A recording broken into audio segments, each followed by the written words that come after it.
Welcome to the Great Detectives of Old Time Radio from Boise, Idaho. This is your host, Adam Graham.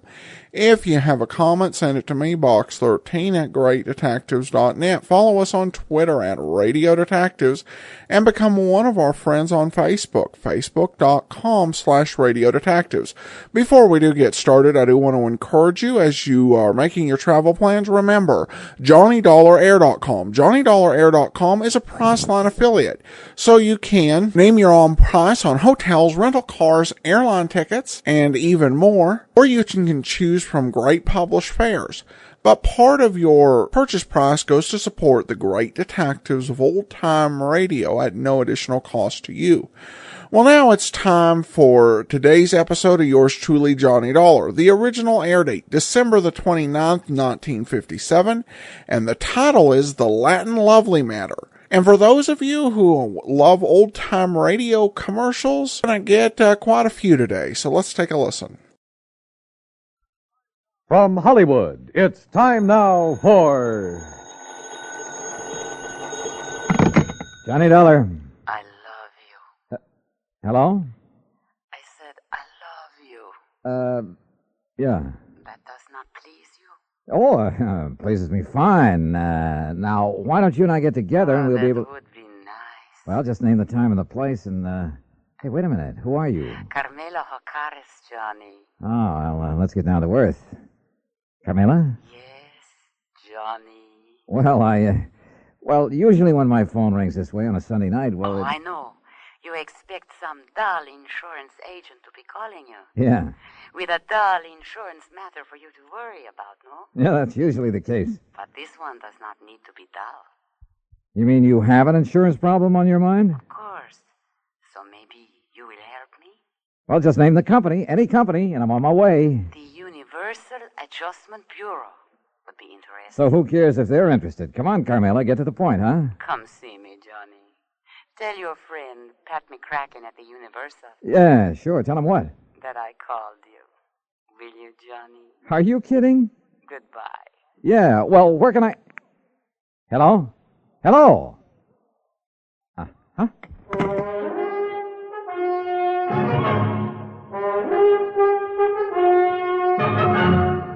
Bob Bailey, in the exciting adventures of the man with the action-packed expense account, America's fabulous freelance insurance investigator. Yours truly, Johnny Dollar.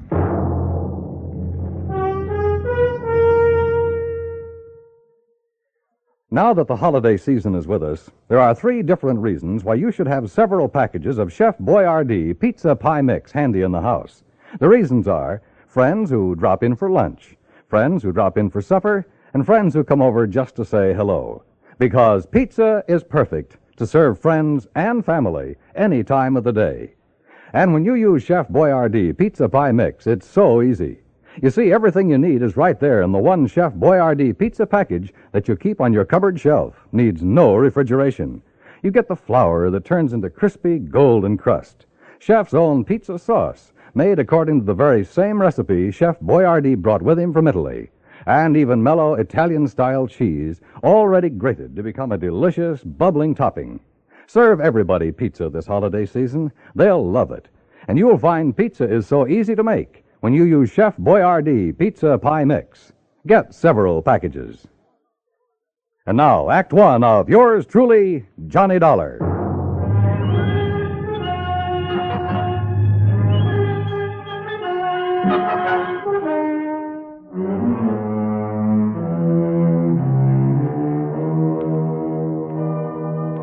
Expense account submitted by Special Investigator Johnny Dollar to the Home Office, Universal Adjustment Bureau, Hartford, Connecticut.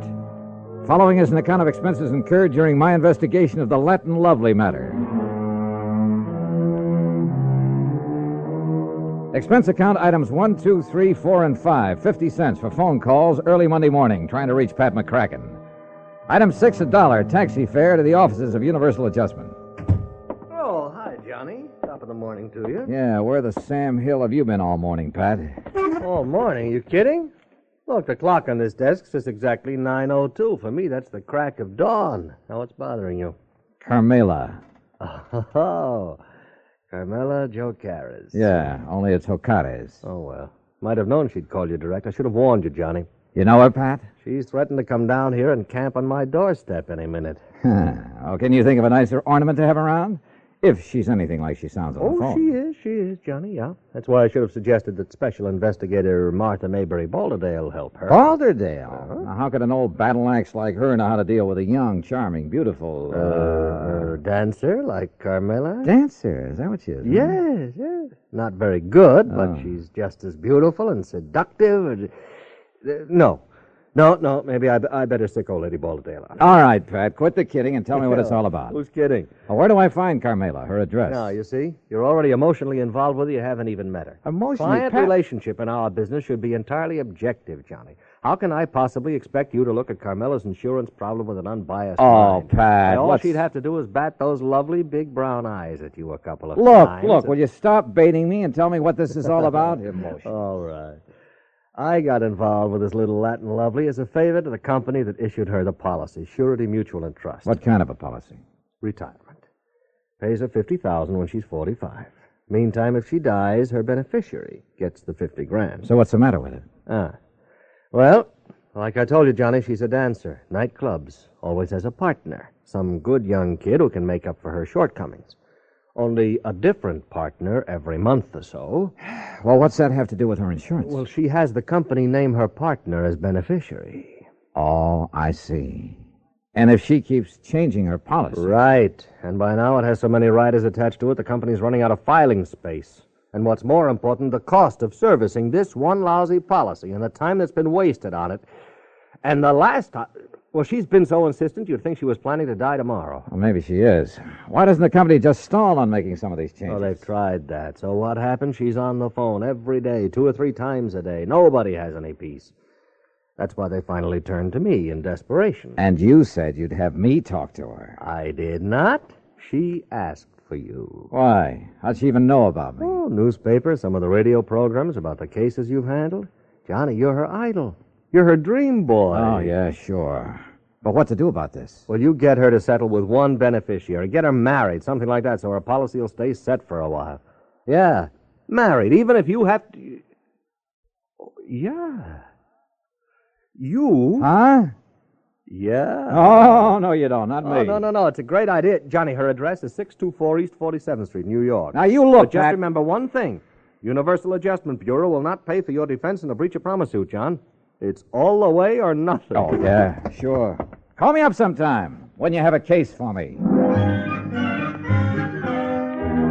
Sucker. Me, that is. Because of Item 7, 1940, plane fare and incidentals to New York City, taxi from the airport to 624 East 47th Street, a nice modern apartment building complete with a uniformed doorman. Miss O'Carras? That's right. Can I have your name, sir? Johnny Dollar. Oh, yes, of course. So, if you'll just give me her apartment number... May I see your credentials, please? My credentials? Oh, sure. Why not? Here, take a good look. Seems all right. Thank you, sir. Now, look, she's expecting me. I know, sir. Then what's all this fuss about? Will you step in the lobby, please? Oh, sure. Now, what's the number of her apartment? One moment, please.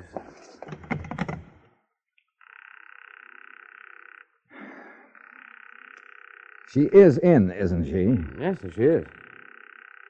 I don't understand not answering the house phone, though. You're certain that she's in? Absolutely, sir. But why she doesn't answer? Where's her apartment? It's number 7 up the stairs. Come on, show me the way. Yes, sir. She only came in a few minutes ago. And nobody else has called on her? No, sir. Were all those precautions of yours on her orders? Yes, sir. She seemed to be fearful of something lately. Fearful? Right here, sir, number 7.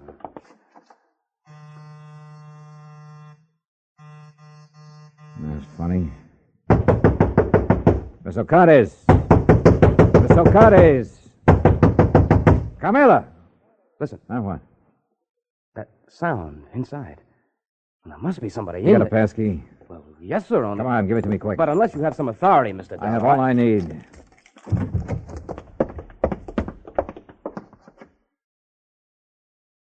Carmela. Mr. Dollar. She's been killed. No, she's alive, all right. But that's about all.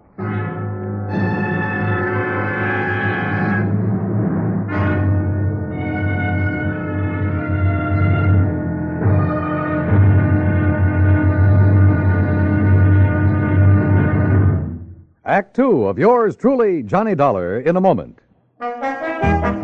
There is a difference, a great big difference in Vicks medicated cough drops. There is a difference, a great big difference. Get relief with every single drop. Yes, there is a big difference in Vicks medicated cough drops. The medication makes the difference.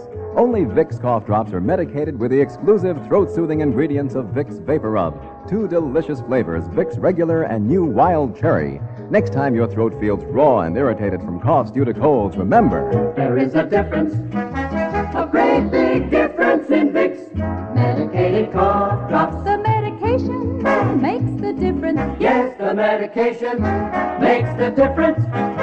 And for a stuffy nose, just one whiff. With a Vicks inhaler, and that miserable feeling of a stuffy nose goes in seconds. Use it anywhere, anytime. Vicks Inhaler.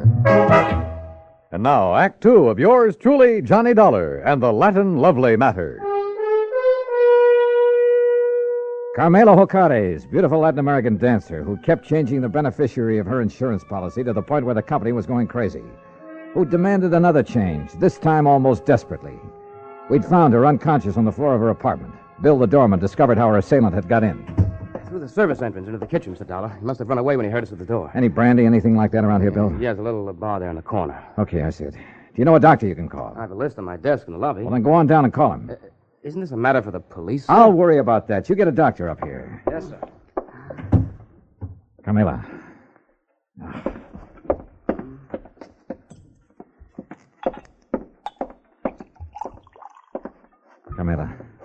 Carmela, here. See if you can drink this. Oh, Johnny. That's right. Come on now, drink this. That's good. A little more now. Come on. Oh, no. No. I'm all right now. Help me to the sofa. Yeah, sure. You know. There you are. How's that? Oh, thank you, Johnny, darling. Are you badly hurt? What happened? He struck me. Who? He knocked on the back door. I thought it was Billy to deliver something. So I opened the door, and he struck me before I could... Oh, Johnny, it was terrible. Well, who was he? Do you know? No, darling. I'm still so afraid. Hold me, please, in your arms. Carmela, do you know who it was? No. It was then he heard you and Billy at the front door. And you have no idea who it could have been? Well, he was short and dark and... Johnny. Yeah? The man who has been calling me, first from Mexico and then from here in New York, threatening me. Well, who? I do not know, darling. Threatening about what? You have done it once too many, he would say. Now you will be sorry. Then he would hang up. Done what once too many or too often or whatever he meant? I do not know, Johnny. Well, I know darn well the insurance company would never carry things this far. The insurance? Johnny, you can't do it for me, can't you, darling? Do what? I only ask them to make a little change. But all they do is delay. Oh, now look, we have more important things to think about now. More important than the insurance? Oh, you do not understand. Please, my sweetheart. How can I work unless Armando is... First, we find out who attacked you and why. Oh, Billy, darling. The doctor says he'll be here in 15 to 20 minutes. No, not the doctor. I love you, Billy, but you're a nice boy, but not the doctor. Why not? Because I am all right now. You're sure about that? Carmela? Oh, yes, I am all right. You know, you recovered pretty fast. No marks on you. What do you mean? I wonder just how much of a beating you really took. Johnny, my darling, my love. Surely you do not think... No, I'm not sure what I think. Okay, Billy. Call off the doctor until I can find out what's what. Oh, thank you, my sweet. You do care about me. I love you. Oh, yeah, sure. And, Billy boy, you stay here until I get back. Yes, sir.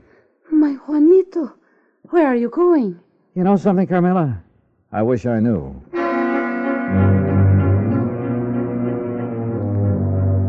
I know where I was going, all right, to 18th Precinct Police Headquarters and my old friend Randy Singer. If anybody could get me a rundown on Carmela and any of her contacts, he could.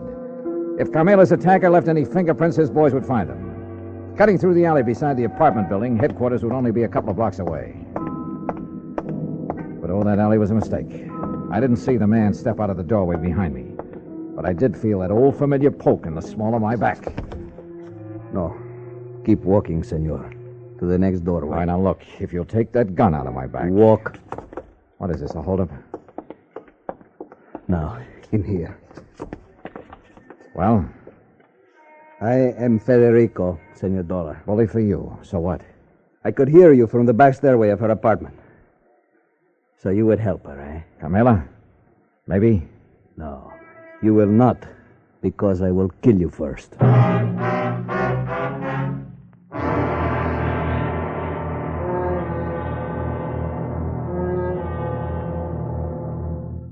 Act 3 of yours truly, Johnny Dollar, in a moment.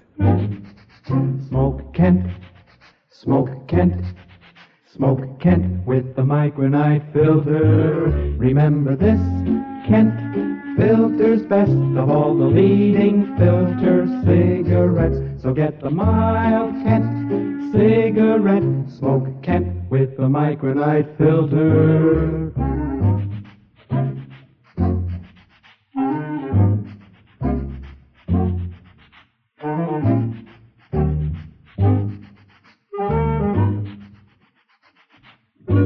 Remember this, Kent filters best of all the leading filter cigarettes. So get the mild Kent cigarette. Smoke Kent, Smoke Kent, Smoke Kent. What a wonderful feeling. Smoke Kent. And now, Act 3 of yours truly, Johnny Dollar, and the Latin Lovely Matter.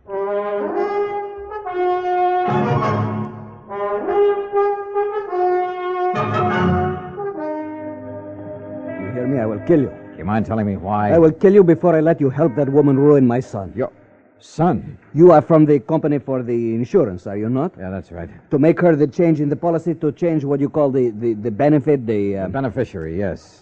That's what she's asked for. But I will not let you. Well, I haven't said I... Oh, look, put away that gun, will you? No. Okay, Chief. What? But be careful, this man is armed. What are you calling? Policia? Just diverting your attention. No, give me that gun. No, I... All right, now we're on even terms. Just who are you and what's this all about? I'm Federico Gomez, the father of Armando. And who's Armando? Armando, my son. He would be the next fly in the web of the spider. The what? That woman, Carmela Jocares.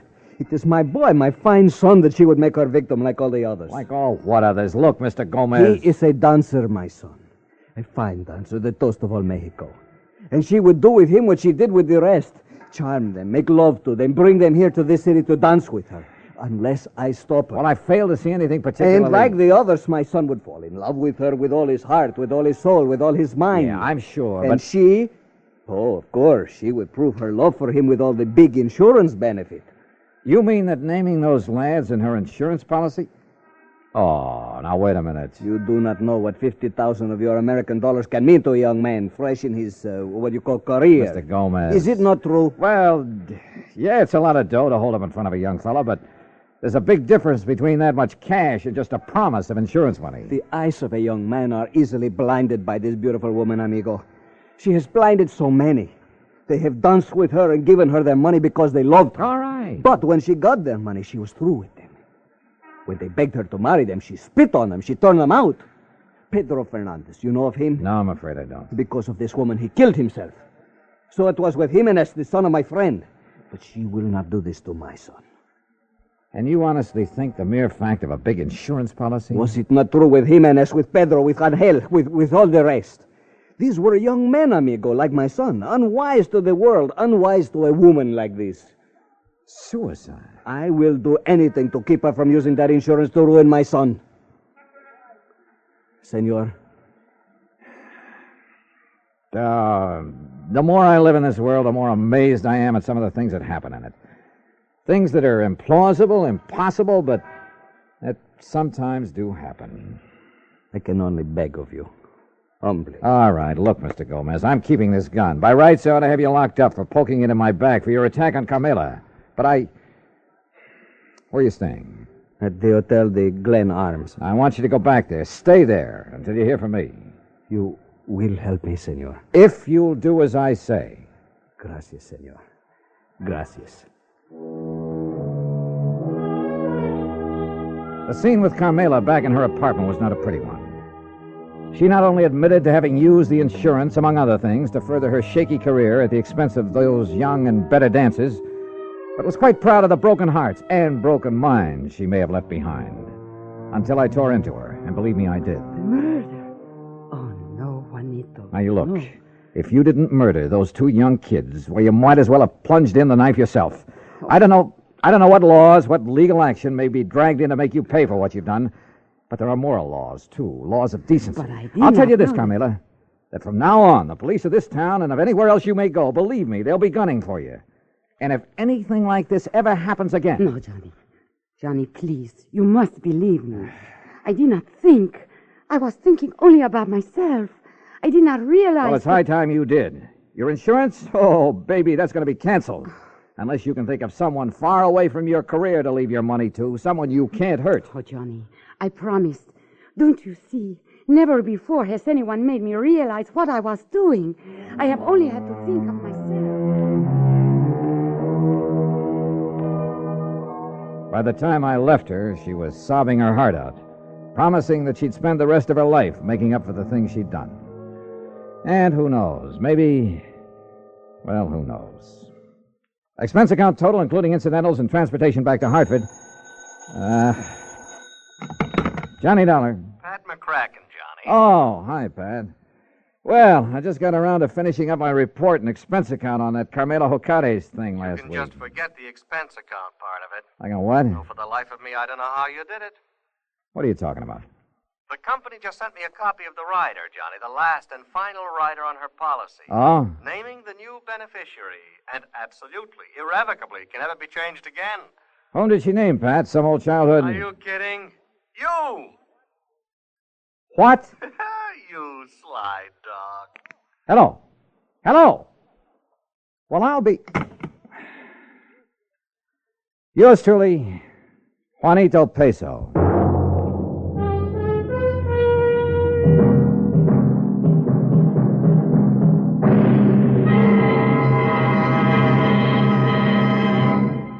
Our star will return in just a moment. Meet movie star Dorothy Lamour. Actresses can't perform with a rotten cold, so I take 4-Way, the fastest way to stop terrible cold distress and feel better quick. Right. Of all leading cold tablets tested, 4-Way's the fastest acting brand. In minutes, amazing 4-Way starts to relieve aches, pains, headache, reduce fever, calm upset stomach, overcome irregularity. When you catch cold, remember my advice.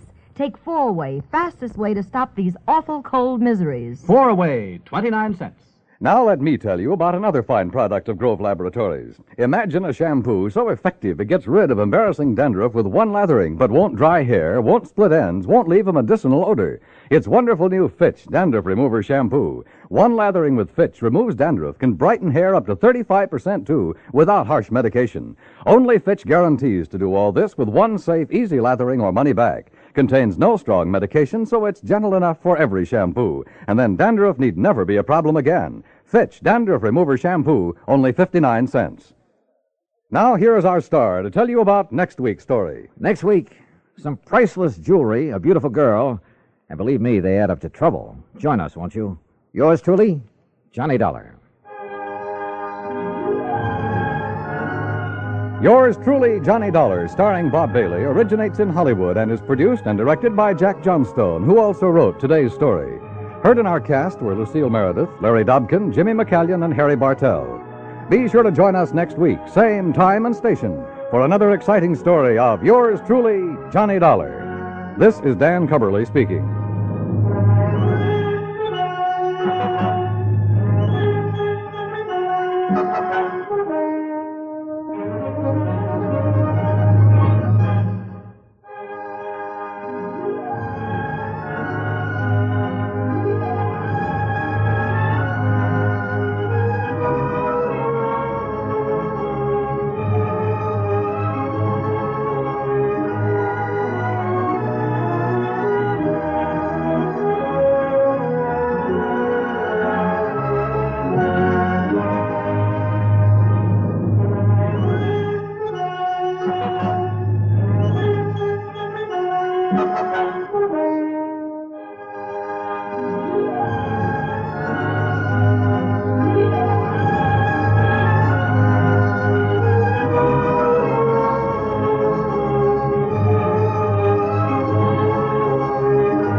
Welcome back. Well, an interesting insurance scheme. I'm with Johnny in terms of not knowing what they can do legally. It does kind of sound like there might be some sort of civil matter, but it's the type of civil matter most people aren't going to want to talk about in court. Kind of a nice twist at the end showing that if Johnny Dollar's fist won't suffice, sometimes his moral outrage will. Though whether I totally buy even Johnny Dollar being able to get through to someone as portrayed in this story, it's still an interesting portrayal. Of course, what's also interesting is the commercial breaks. And we've kind of seen how commercials have, there have been spaces made for them in the Armed Forces radio and television services versions of these shows. And those that don't have the public service announcement added tend to be kind of short. And now we get an example for the first time of what listeners were hearing as they listened to commercial radio in the United States. And that was a lot of commercials. And it's a lot more like the experience we have today. Throughout most of the golden age of radio, if you advertised on radio, you sponsored the whole show, whether it was Wrigley Gum or Camel Cigarettes or Johnson's Wax. You owned the whole program, and most were dedicated to a single product. In fact, in the 1930s, it took Fred Allen to do some convincing to get his sponsors to believe that they could promote two different products of their own on the same program. But by the time you get into the late 1950s, revenue from radio is declining, and they're not finding sponsors willing to purchase a whole program. So CBS began selling these 4 and 5 smaller advertising spots. And they do get some companies who go ahead and purchase the spot. And of course, in many ways, this does make sense. Because as an advertiser, you do have some diminishing returns. If they're hearing the same pitch from you all season long, an audience isn't going to respond to that. I mean, if you continue on multiple seasons, it just kind of becomes something people don't even hear. So this allowed them to get on radio, reach those who are still listening to radio, and not be responsible for advertising a whole program. And the commercials, of course, are different. They're a little bit catchier. There's still some discussion of factoids, but there are many ads within the golden age of entertainment where certain facts or, if you like, claims about a product will be presented, and it's the same fact week after week. Whether it's that more doctors smoke Camels than any other brand of cigarette, or that Rallies are the cigarette with the coupon on the back, it's essentially the same thing, week in and week out. And even though these are recorded commercials, there's a little bit more variety in them. So advertising, taking a step forward and taking a step onto yours truly, Johnny Dollar. Some interesting ads, and certainly we'll hear more as we come across more of the network broadcast of yours truly, Johnny Dollar, from this era. Well, that will do it for today. We will be back tomorrow with Dragnet. Next Friday, join us for another episode of yours truly, Johnny Dollar. In the meantime, send your comments to box13@greatdetectives.net. Follow us on Twitter @RadioDetectives and become one